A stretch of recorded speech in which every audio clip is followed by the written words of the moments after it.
very first media engagement that we will find the time to update you on everything that would have transpired from the last briefing activity to now. And we first of all thankful that you understood and appreciate the importance of us having some breathing space, so to speak, to get some work done and then to compile useful information for you that we will now communicate. Okay? At the table, I have with me, again, Minister of Public Works, Honorable Bishop Juan Ejel, Minister of Human Services and Social Security, Honorable Dr. Vindiya Prasad, Minister of Public Utilities and Aviation, Honorable Minister Deodat Indar. I have the Director General of MARAD, Mr. Stephen Thomas. I have Colonel Ken Lloyd Roberts, the Colonel General Staff of the Guyana Defense Force, and I have also, not at the head table, but seated here, Assistant Commissioner of Police, Mr. Mandal, and Danielson, Patrick Daniels from the Guyana Fire Service. Director General of Civil Defense Commission, Colonel Nazrul Hussain, and a senior official, I don't know his designation, but certainly a well-experienced Coast Guard officer and advisor in maritime affairs, Captain Flores, Captain John Flores. Presidential advisor on security and the environment, and on natural resources and the environment, Mr. Robeson, Horatio Ben. And that comprises the group from the government side. We have a press statement prepared for you that I will go through. But I want, before I read this press statement, to let you know that our focus from the time we received the distress signal to now, our focus is on rescuing the passengers and the crew from the boat. Okay? That remains our focus. Now I can read the statement. At first light today, 13 assets were deployed to augment the rescue operations that had continued throughout the night in search of the MV Barima passengers and crew. At approximately 09:26 hours, debris was sighted at sea by a pilot vessel, and shortly thereafter, the GDFS Shahood identified a substantial debris field some 2.5 nautical miles off the coast of Devonshire Castle Flats. The body of a female was recovered off the coast at Moruca at approximately 10:35 hours. By 13:49 hours, the team, led by the Guyana Defense Force Coast Guard, and includes MARAD, had recovered an additional 8 bodies, bringing the total number of bodies recovered since the start of these operations to that time at 13:49 hours to 10. Through the aggressive and coordinated efforts of all responding agencies and stakeholders, the location of the MV Barima was positively confirmed. The location was initially reported by fisherman Harish Singh, who had also assisted in the rescue operations on the previous day, that is yesterday, support from local fisher folk, and I mentioned this for emphasis, support from local fisher folk and the collaborative efforts by ExxonMobil, Guyana, Vichy, utilizing Sealand Surveys Gilligan Island, a survey vessel, proved invaluable in confirming the vessel's, that is the MV Barima, exact location. The MV Barima was found rested on the seabed close to the point of initial distress that was communicated by the Air Traffic Control Tower. That is 9 miles offshore Devonshire Castle Flats.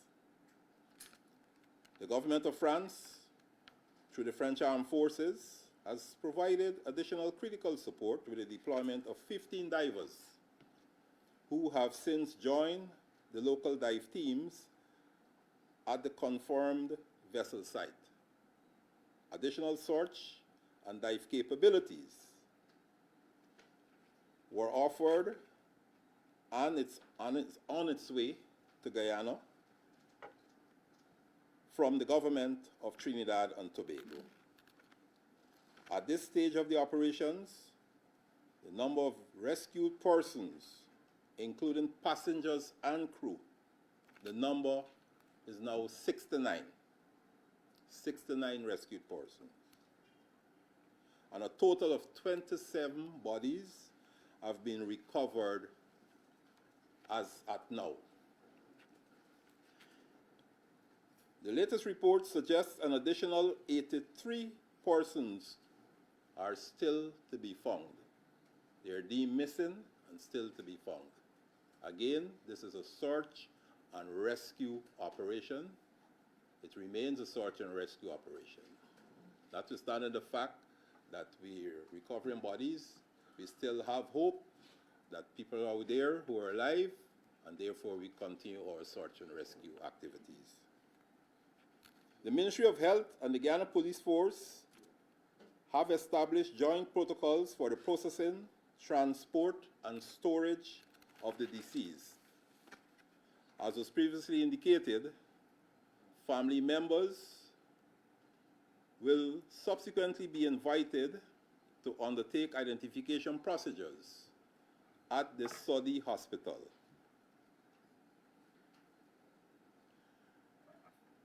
What has happened from yesterday to now?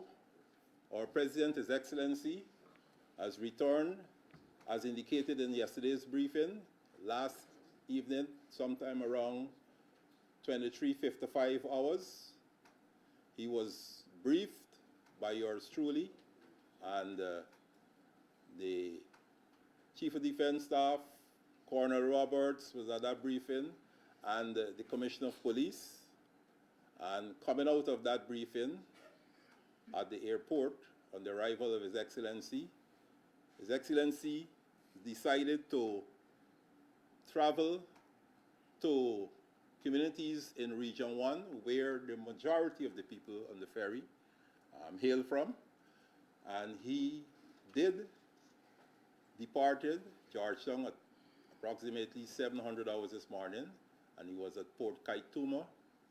And after visiting Port Kaituma, he visited Mabaruma, and then he went to Region 2, visited the communities in Region 2, visited the facilities in Region 2, at the Saudi Hospital, at the Essequibo Technical Institute, and I will explain why. And then he went on to Charity. And as I speak, he's in the Charity community, right, visiting the Charity community and having a first-hand look at the conduct of the operations that is ongoing. His Excellency had also, during his visit today, promised 13 family members who indicated a desire to assist in identifying people from their communities, and they wanted to travel from Port Kaituma to Essequibo, and His Excellency has facilitated that. We have since provided aircraft to move the 13 from Port Kaituma to Region 2, of course, Hampton Court, and then they will be housed in Essequibo, and they will be transported, and they will be utilized in the effort to identify bodies recovered.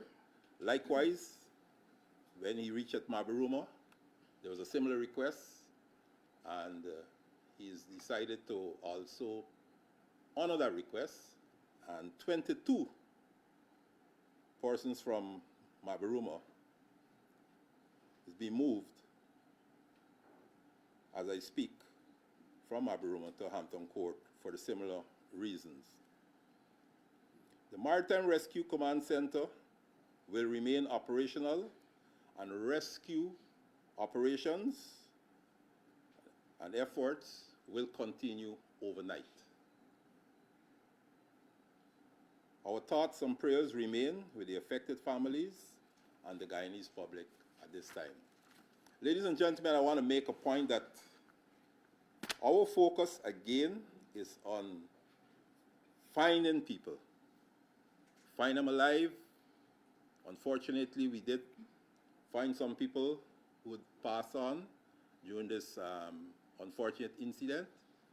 And in that case, the efforts is to recover their bodies and have them positively identified, and working with their families and their communities to bring closure, which will include transportation in keeping with the wishes of the family of the dead to the communities for interment, in keeping with whatever rights they request, okay, in terms of religious services, etc. This is a serious operation. This operation calls for a lot of a delicate approach in handling these sensitive issues. We are aware that there are others out there who are trying to have political mileage from what has transpired. As far as I'm concerned, that's an immature act by whoever tried to politicize this incident. We, however, remain focused on our efforts to rescue people who were to be rescued, and unfortunately those who would have passed, to recover their bodies and respectfully work with their families to bring closure. That is our focus. I want to stop here, and I want to open for any questions. And I have my ministers here who will be here in any specific technical areas. They will assist me in answering. Prime Minister, through you to probably Minister Edgell, how did you come up with 83 persons who are deemed missing at this time? I know, given you said in your statement about getting the surveillance footage from the war, has that been helpful in arriving at this number? And is this a definitive number of those who could possibly be on that list? Well, you asked the question and you helped me in answering the question. Indeed, so I thank you for helping me in answering the question, in the sense that yesterday, during our press conference and the question and answer, we did mention that we've put together an investigative body, right? And they would have worked overnight. And coming out of the work that they did overnight in terms of reviewing footages as the boat was loaded, okay, with the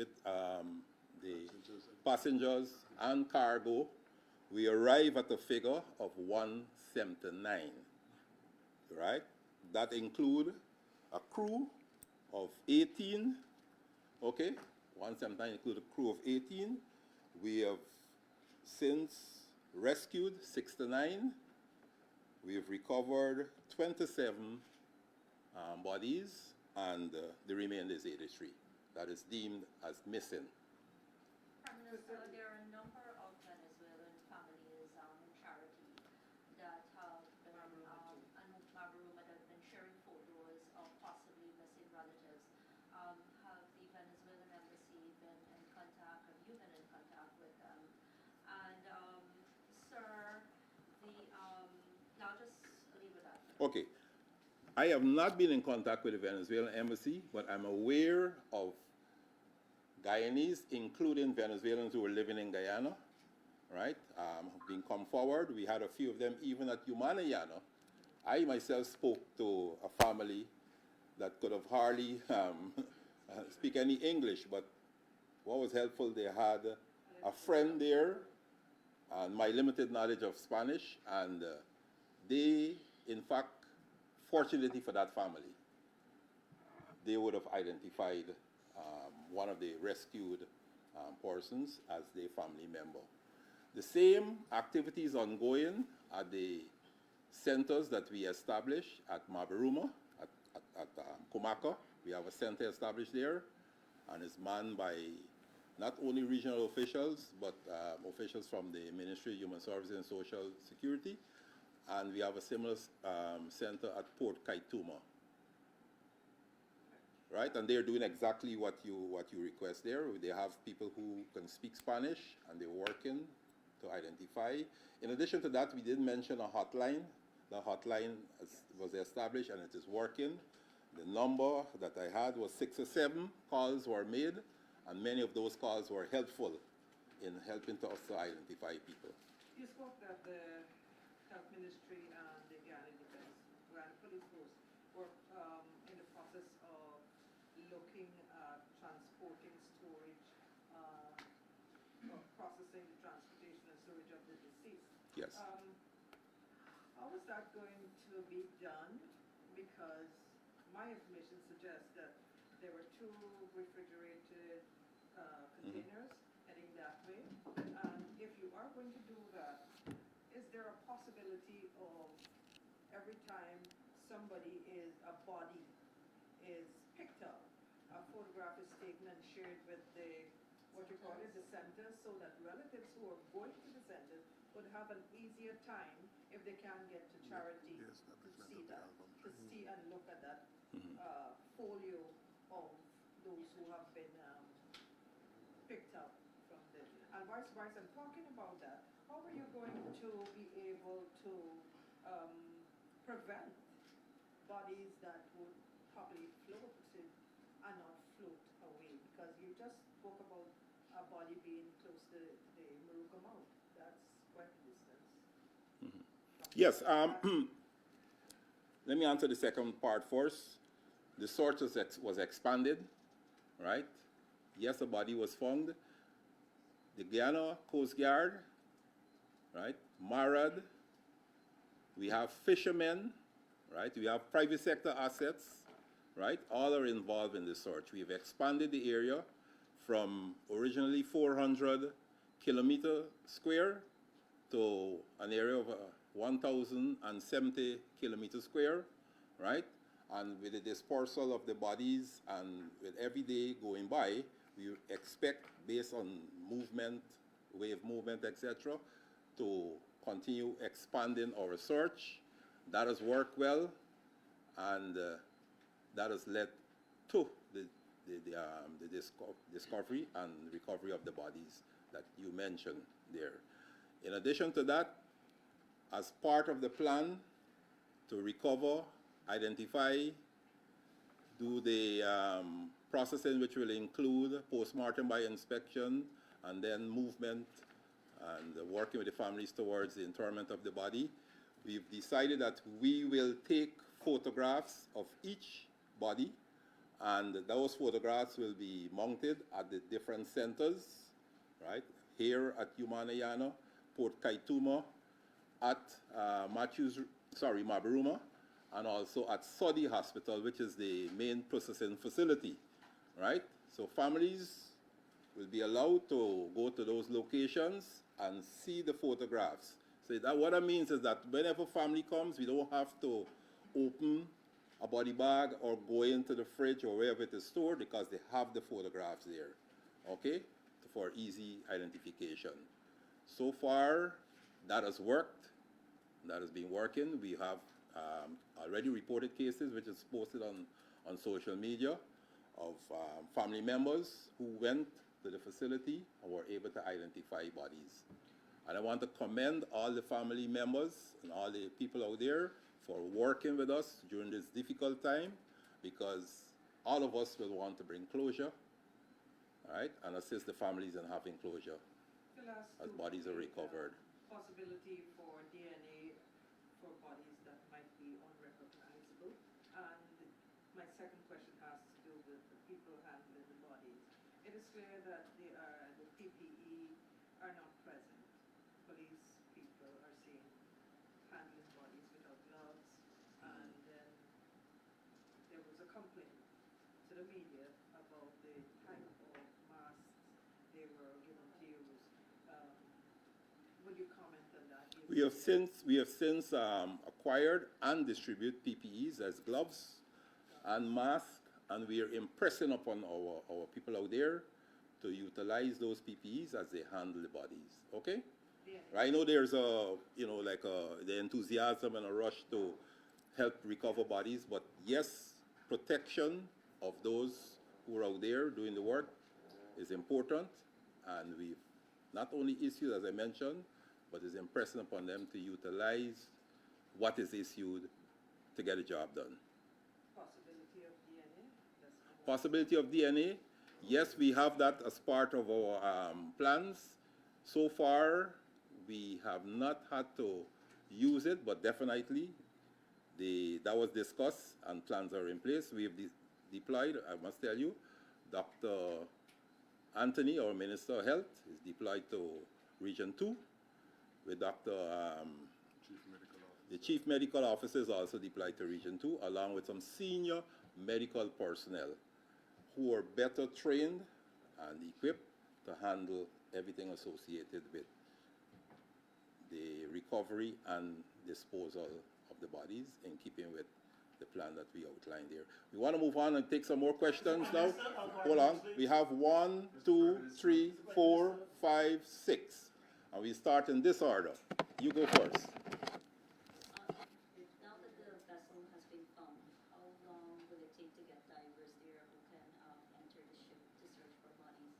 And could you say up to 27 that you found, how many are kids?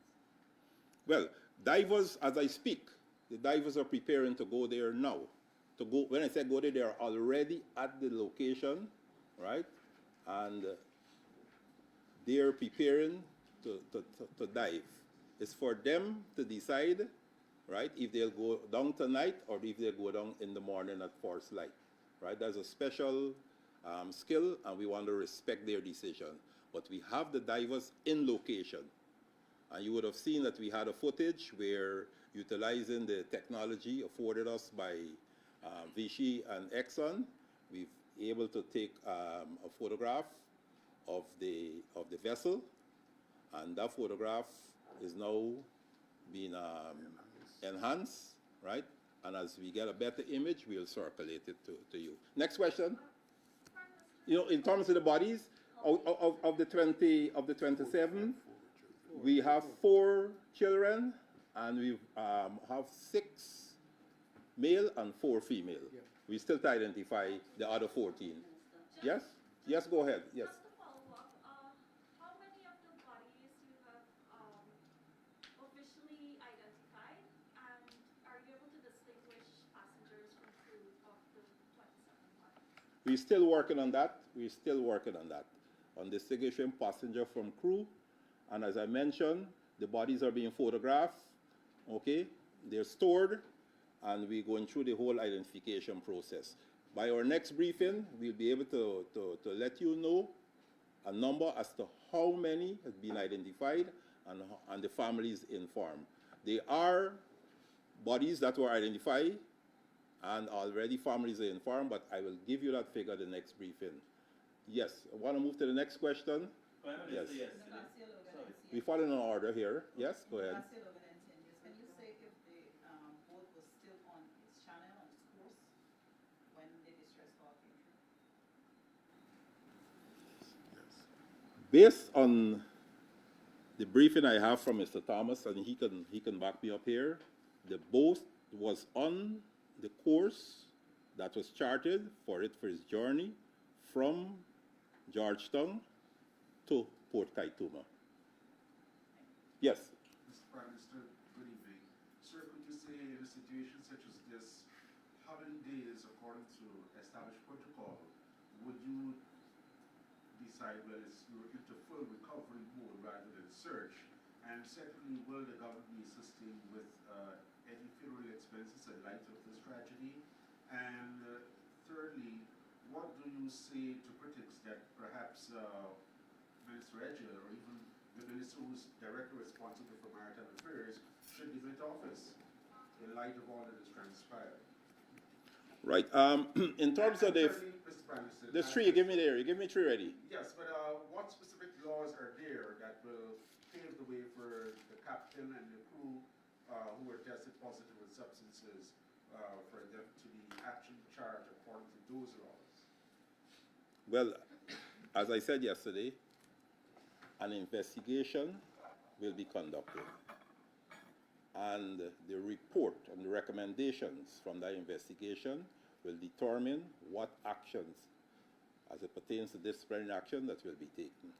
That is a most tried and practiced course, right, that we have used in the past and we will use again now. We have to do an investigation. The focus right now is on search and rescue, okay? And I know yesterday after the press briefing, Minister Edgell had a meeting with the staff of TNHD, right? Okay? And I am certain, I'm confident enough that this government that I represent will ensure that we have an investigation to determine what led to this unfortunate incident. As it pertains to the next question, of course, the PPPC government is always a caring government, and we will not leave the families to cope here on their own. We will work with the families through this difficult position, this difficult situation, to bring closure. And pertaining to the first question you asked, in terms of the window period within which you... I'm advised again by Mr. Thomas and Mr. Flores that with a ship like that, there are pockets of air, right? And wherever people are located, you may very well have people alive there, right? A couple days after the incident. So the earliest we get there, right, there's always an opportunity, always a chance of saving a few lives. And that's why we insist that this remain a search and rescue operation. We have to move from you, Mr. Mosley. We answer a question from you. We answer a question for you. We have to give Mr. Mosley a chance now before we come back. Good evening, Mr. Prime Minister. Good evening, members of the head table. What is the possibility of the number of total persons who are on board 179 increasing?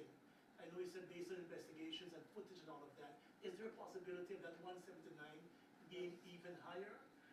That's my first question. And with regards to the captain who was tested positive for cannabis or marijuana being in his system, when exactly was that test done? Because if my memory serves me right, Minister Edgell pointed out that after he was rescued, he went back out and was assisting with the rescue operation. So when exactly was that test done, bringing in that positive result? Was it before or after assisting with the rescue operation? After we come back, says the captain and another crew member. And finally, to the Minister of Human Services, a very traumatic situation, lots of children. I've noticed some of the persons who were rescued have already been discharged and are back in their communities. What support is being offered to them in those communities? Do you have enough staff on the ground going into, and what long-term care will be offered? Okay, you give me a mouthful there. So the first one?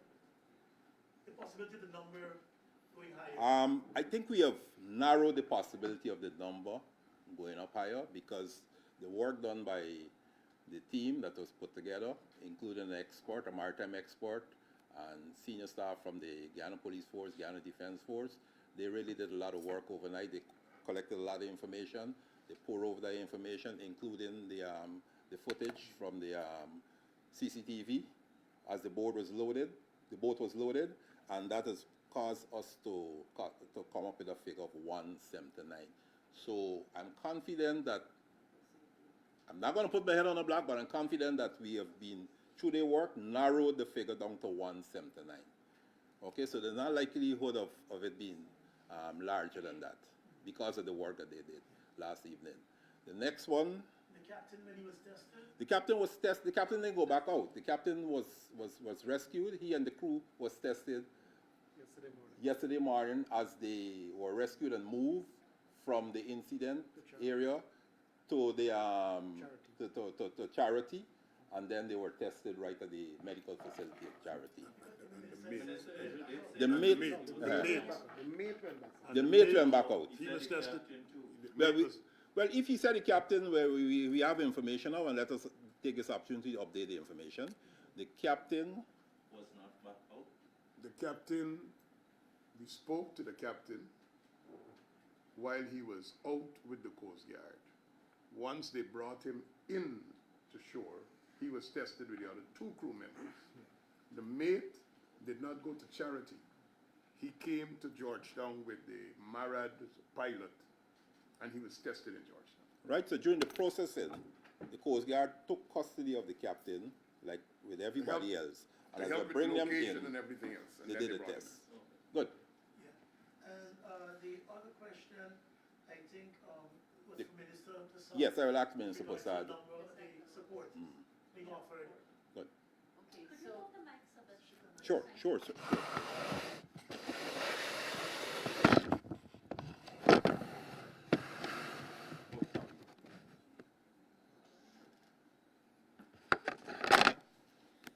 there are lots of families that would have lost children and survivors too who would have been found with children. So we are ensuring that wherever they are, that they would be catered for. From the moment that this exercise started, the Ministry of Human Services would have ensured that social workers, child protection officers were placed in all of the regions that would have been potentially affected, and also at other areas which would have included all of the command centers and the hospitals. Currently, and this would have started even before anything was discovered in terms of survivors or persons who were recovered.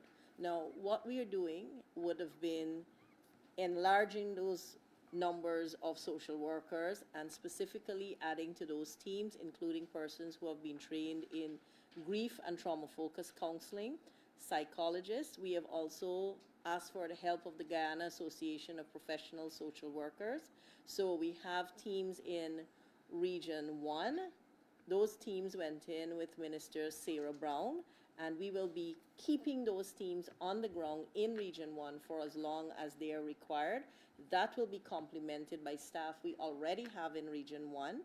In Region 2, we are expanding the numbers, and they will continue to do the work that they have been doing. At the command center where I was at Humaniana before coming here, we were working with families who would have discovered loved ones being rescued, including children, and we would have been working with them before that fact. Now, we are also continuing to work with them post-recovery and post-rescue. So we are also offering family support. The plan is to continue this process for as long as is needed, because as you know, when there is grief and the way this has happened, this kind of tragedy, we have to give that kind of support long term, and we've committed to doing it now. Aside from the Ministry of Human Services and Social Security, in terms of having our officers, we have the Ministry of Health also providing counselors and social workers to complement this effort as well. Thank you very much. We're going to take 2 more questions, perhaps 3. We're going to go to you and you. Okay. one last follow-up. Well, you're a new question, so. Leroy Smith, Big Smith News Watch. Prime Minister, can you say what the relationship/communication between the government and the combined opposition is during this national tragedy? And there are a lot of comments, Minister Edgell, publicly calling for you to resign. This is a follow-up to Dennis's question. So I'll ask Prime Minister first if the government is taking any form of blame for what has taken place. And Minister Edgell, I'm asking you if you believe that the calls for you to resign are justified. Let me answer all the questions. Thank you. Mr. Ejil was appointed by a president. In Guyana, when we go to elections, we vote for a president. And the president is the one who decides on his team, right? Who will comprise his team. Once he wins the election and he's sworn in as president, he decides who will be his team because he now has a mandate. He has a mandate to manage the affairs of the state of Guyana. So, yes, we hear the noise out there, but I can only, as the primary assistant to the president, I can assure you that the president has ears and he's hearing. But I want to also inform you and remind you that that decision lies with the president. None of us here cannot answer that. The president will have to decide whether he wants to change his team. As Prime Minister, I've been working with his team and we work well. We did it for one term, 5 years, and we're now in a second term with an increased or expanded mandate from the people of Guyana. This is an incident, and we are focused on managing this incident in the interest of all the people of Guyana, those who were looking on and those who were affected. So far, we've been able to rescue 69 of our people, right? And those who unfortunately have passed, we owe it to them and to their families to ensure that we handle the affairs in bringing closure to their families. Okay? We want to move on now, and I'm going to move to your question. I asked 3 questions. What's the other question you asked? I asked you if the government takes any blame for what has taken place, and I also asked... I answered that already. No, No. I answered in the sense that I said that an investigation, right? An independent body will be put together to investigate this whole incident, right? As a government, we want to be responsible as a government, and we want to make informed decisions, right? And that's why we will follow the rule of law. The rule of law dictates that we have an investigation.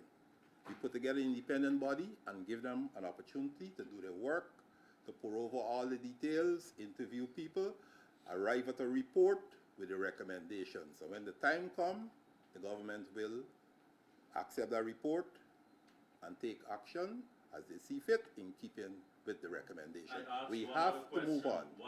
What is the other question? The other question is, what is the relationship / communication between the government and the combined opposition during this period of a national crisis? We have an open communication. We're doing it right now. Everything that we say in here, the opposition is hearing. If the opposition choose to nitpick, right, and to take aspects of it and try to twist it and turn it, that is their right. This is a democratic state. Once they're not causing any physical harm or causing anybody to pick up any weapons or go down the street and harm people, damage buildings, we respect the opposition right to have their views. The Guyanese public, we will not get involved in shielding or preventing them from listening to the opposition. We have to remain focused on what we're doing, notwithstanding the noise of the opposition. Okay? If the opposition get on board and they are participating, we are not going to stop them from participating. In the search today, allow me to finish. In the search today, right, we have, as I mentioned, we have fishermen, fisherfolk, we have many private sector involved in the search, and you aware, all of you aware, that the leader of the opposition was also involved in the search.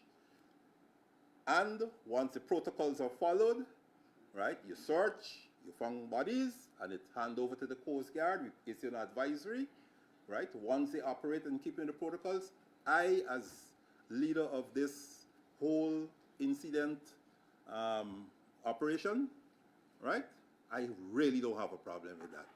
once they follow the protocols. We welcome all assistance, local and foreign. Okay, we got to move on now. Yes, one question, two questions, and we close.